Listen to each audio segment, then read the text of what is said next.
Okay, so let's recap what we have learned. First of all, this is the posterior lamina, and this is our disc, articular disc, and this is the articular slope. Here we have, this is superior lateral pterygoid and this is posterior lamina, and our condyle is here.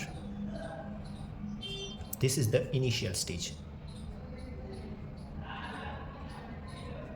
relaxed stage.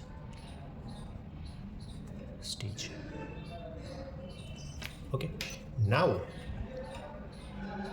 first it will rotate. So in rotation there will be no any kind of movement, and then it will translate. It translates anteriorly.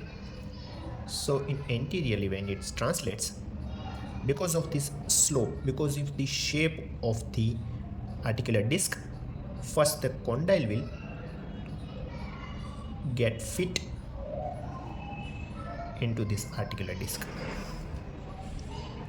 Okay, so this will be the scenario when it starts translation anteriorly.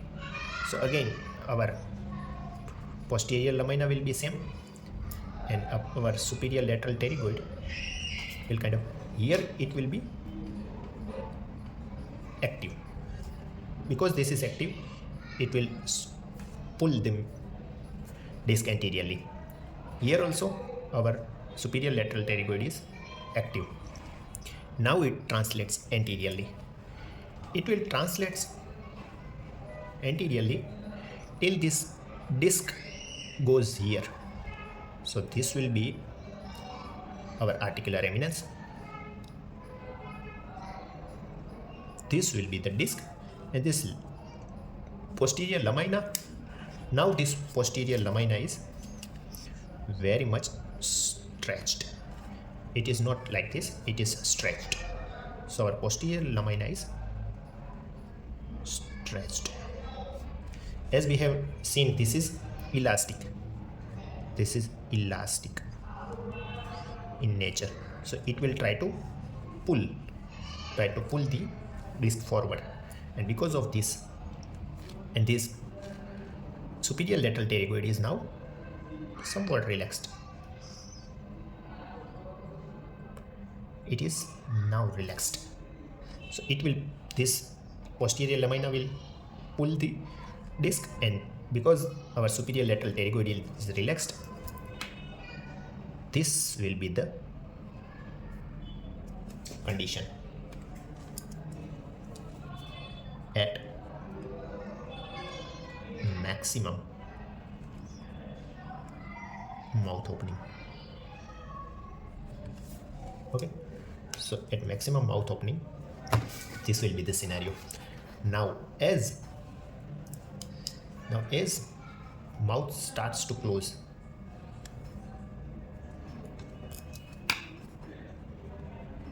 initiation of closing.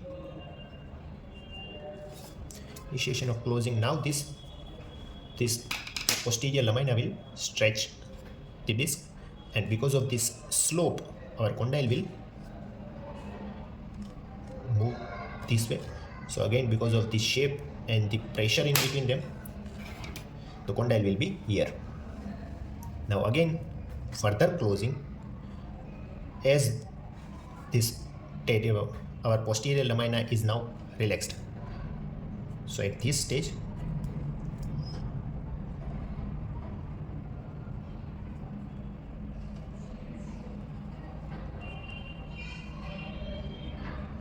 it is no stretch, and the superior lateral pterygoid starts contracting. So again, this disc will be anterior, and further relaxation, further closing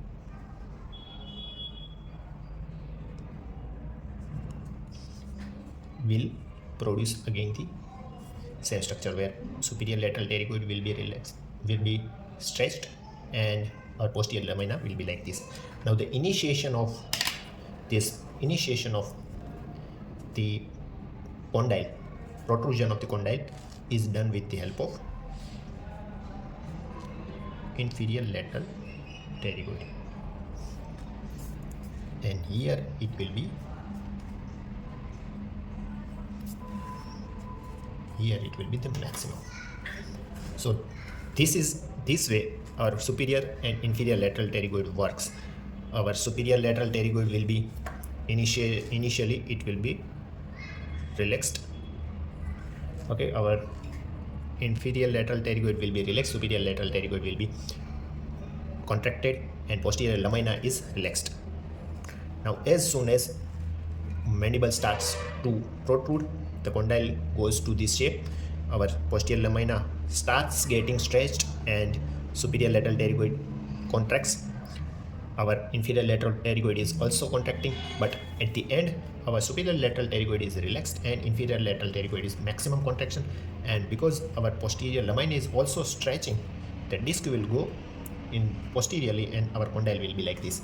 Now after initiation of the closing, this way our again this inferior lateral pterygoid will reduce contraction and superior lateral pterygoid will be contracting.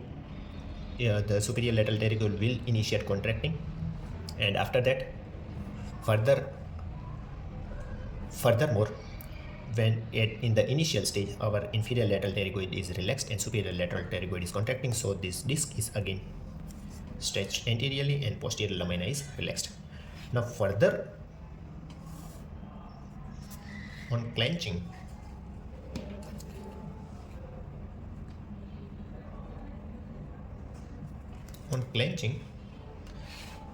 see in clenching this there is increase in the pressure.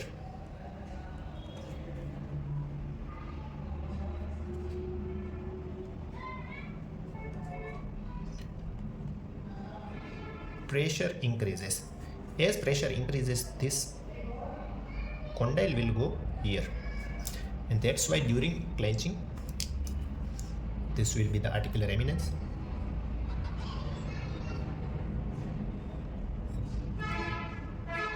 Because there is maximum pressure, the disc and the condyle will be in the favorable position where the surface can articulate properly with each other. So posterior lamina will be relaxed, but there is minor stretching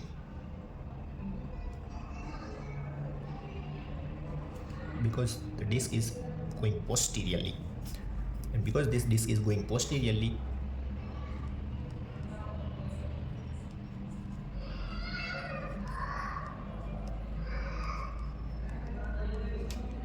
stretching of superior lateral pterygoid.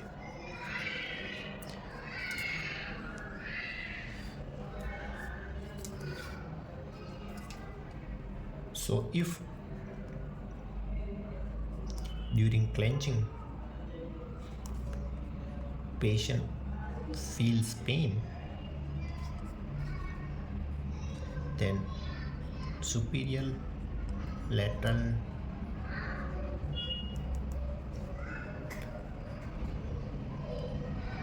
has some pathology.